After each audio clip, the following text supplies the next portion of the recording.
Summer has got to be the best time of year, especially here in West Australia.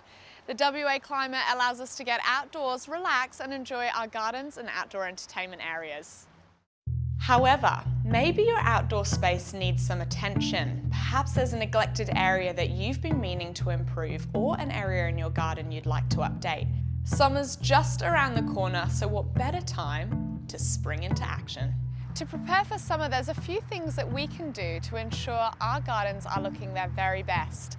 Pulling up those dreaded weeds, fertilising, a bit of mulching, and sowing new seeds for new plants.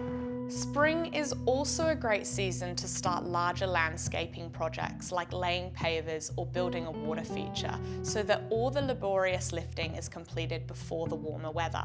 Nick Russell, Director at Landscapes WA, joins us today to provide advice on landscaping your outdoor area. Nick, what tips would you give me to ensure my landscaping project runs efficiently? Firstly, I'd start with an overall design. That's probably the main element you need. So once you've got the design done, then you can start to look at doing the job in order. So following certain pathways to get the job done efficiently is the key.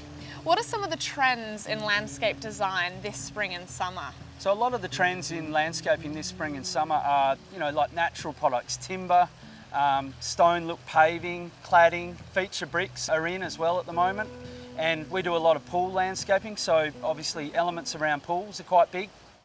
Well, I've certainly been inspired to roll up my sleeves and get into the garden. If you're a landscape contractor or you're simply sprucing up your own tired-looking entertainment space, visit midlandbrick.com.au to explore their wide range of products like pavers and cultured stone. They even have helpful tips to get you started.